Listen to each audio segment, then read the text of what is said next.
বুঝতে পেরেছি মা, তোমার একটা কথা বলবো মা।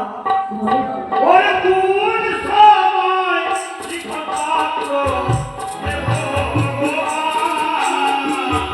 হে ভগবান, সে সময়ে কথা তুমি আমায় বলে দাও মা।